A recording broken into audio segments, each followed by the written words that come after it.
Today we're going to talk about sugar. I do not think people are aware of how much sugar they're putting in their bodies and their families' bodies. Take a look at right up here. We have peanut marshmallows. Remember those things as a child? 280 grams of sugar. Both of these combined right here. Couldn't even fit them in one cup. And then we get apple juice. Apple juice has 264 grams of sugar. I mean, how many kids at parties, at the school, they're drinking the apple juice thinking it's better than soda, when in fact, it seems to be, it has more sugar. Both of these combined right here. And then we got Coke, 136 grams of sugar. That Arizona, 120 grams. Right here, you can get this at the dollar store for $1, which a lot of this contains high fructose corn syrup, all right? Now, high fructose corn syrup is a lot cheaper than actual sugar. That's why they're using it now. It's like 20 cents a pound. An average person consumes about 63 pounds of high fructose corn syrup every single year. It's Fruit Loops. I'd like to know how much fruit is in Fruit Loops. I don't think any, but they have fiber and whole grains. So this Fruit Loops has 96 grams of sugar. Now, the other thing you need to make a note on is that some of these refined grains, like flour products, might not have a lot of sugar, but they have a lot of grains, which isn't listed in the sugar content. So when you evaluate the food at the grocery store when you buy it, always look at the sugar amounts. Okay, a little sugar on the nutrient facts, it'll have sugar grams. That's the most important thing to look at, and you want that as close to zero as possible.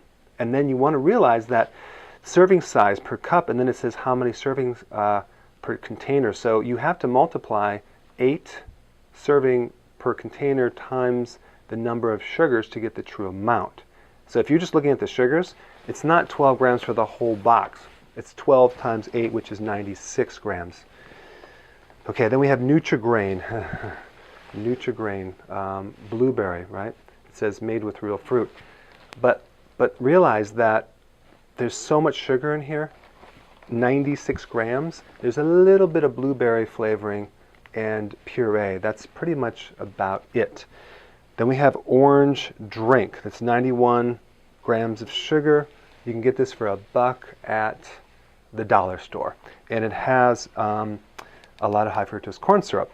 And then we have chocolate fudge soda, 80 grams. And then check this out, Similac. This is baby formula. And what's interesting is I try to find the sugar grams. You can't find it. I don't know why, but if you look on the label, it'll have total carbohydrates, but it won't have total sugar. So I'm just taking the total carbohydrates, assuming that's sugar, simply because it's made, the first ingredient is corn syrup and then soy protein isolates. So anytime it's the first ingredient, it's the most material in the product. Okay, so we have baby formula, and then we have Gatorade, 58 grams of sugar. Dextrose, they use dextrose and sucrose. Those sugars tend to deplete electrolytes. So sugar, one of the effects is it depletes potassium, it depletes calcium, and it depletes B vitamins. When you deplete your potassium, your relative sodium goes up, so you retain sodium, and that's why you can gain a pound of weight after eating just a little bit of sugar because of the fluid retention. Then we get vitamin water, 31 grams. I mean, an average Coca-Cola, 8-ounce can of Coca-Cola has 38 grams. This has 31, not much less.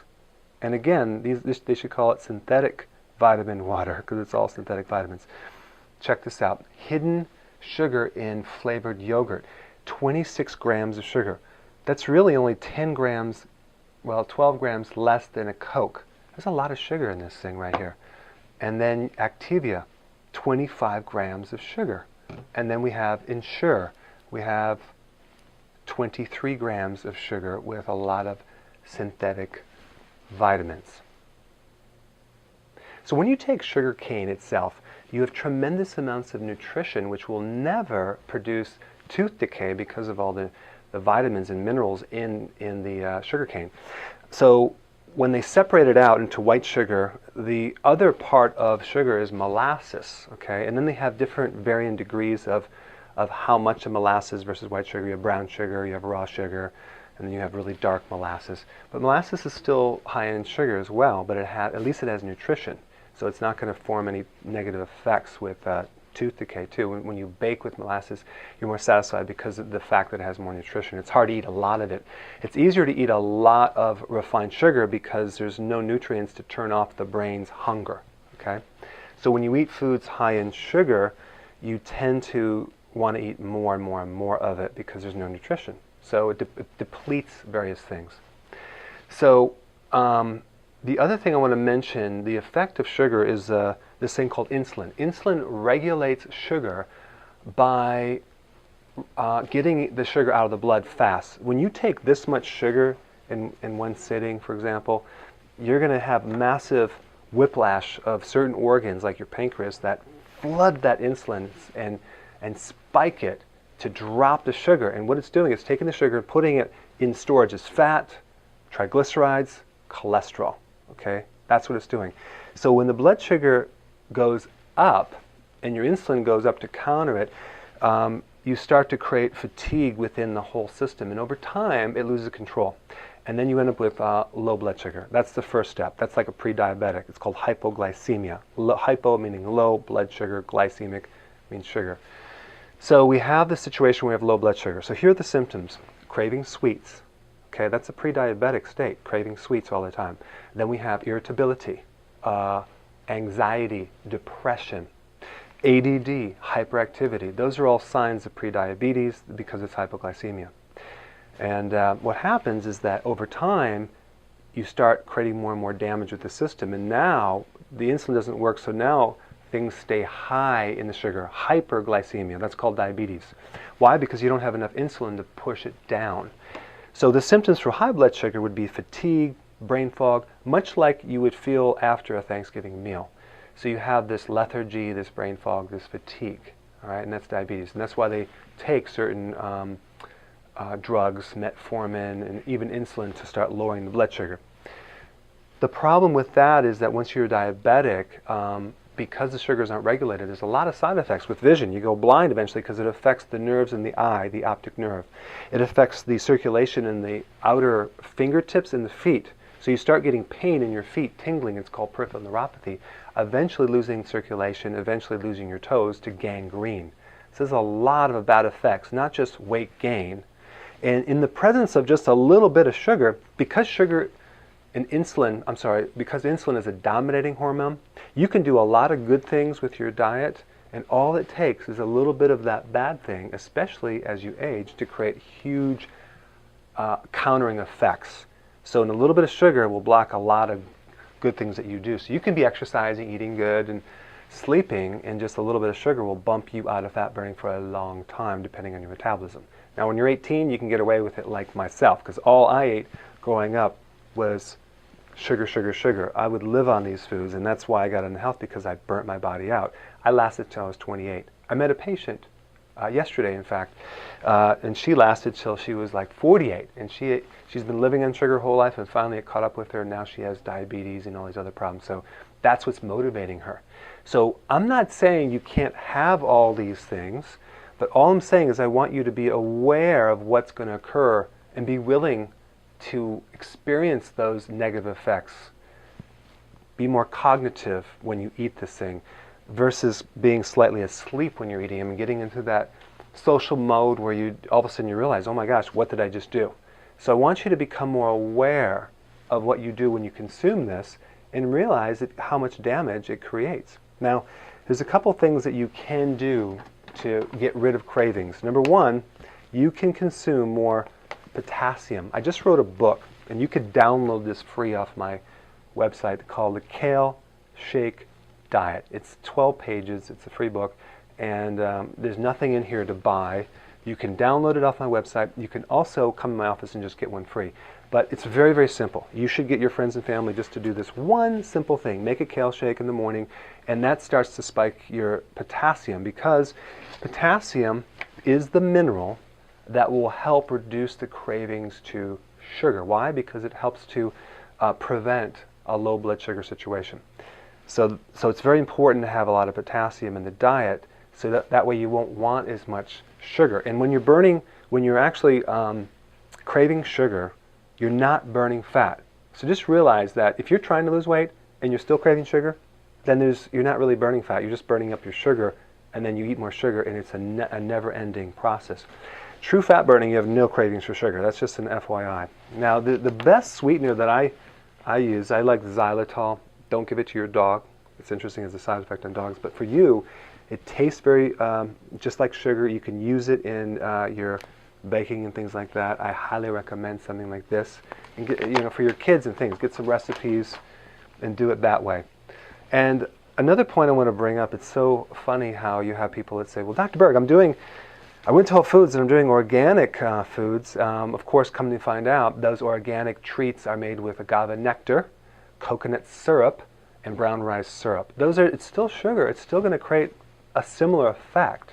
So just because it's organic doesn't mean it's okay to consume. Another point is that 33% of children are becoming diabetic. That's crazy. We never had this when I was growing up. There's been this huge spike of more and more and more sugary drinks. It's the sugar, that's the culprit. So basically, in closing, what I want to talk about is I want to show you some interesting ads that you probably saw growing up, when you were younger. Number one, there's this ad that says, the importance of sugar. It says right here, in a timely manner, in families and meals, nutritional findings show that your need for nature's own sweetener is as deep-seated as human bodies need for energy. It's only 18 calories. And here's another one. Why so many Weight Watchers find sugar a spoonful of prevention? What prompts Weight Watchers to take sugar in their beverage and a light dessert now and then? Well, it may look like cheating, but they're really making their diet easier to stick to. That's because sugar helps prevent you from overeating. It satisfies your appetite much faster than other foods. With sugar in your diet, you're happier with smaller portions in everything you try. And that's hilarious because, again, they don't realize that the insulin effect is so dominating and so powerful. The whole calorie counting thing is a joke. How about this one? For a better start in life, try cola earlier. How soon is soon? Not soon enough. Laboratory tests, I'd love to see these laboratory tests. Over the past few years has been proven that babies who start drinking soda during the early formative period have a much higher chance of gaining acceptance and fitting in during those awkward preteens and teen years. So do yourself a favor, do your child a favor. Start them on a strict regimen, I love that strict, of soda and other sugary carbonated beverages right now for a lifetime of guaranteed happiness. Guaranteed. Or how about this one, pure pleasure. Give some 7-Up to your kids. It's so wholesome. Mix it with milk. See, this is the problem. Apparently marketing works. So here's the thing. Here's what I want you to do. Spread this video to your friends and family. Go through your cupboards. Go through your refrigerator. Start getting the sugar out of your body. It has major effects, not just on your body, but your weight, your vitality, your energy. So I hope this video helped you to increase your awareness, spread the word, and I'll see you in the next video.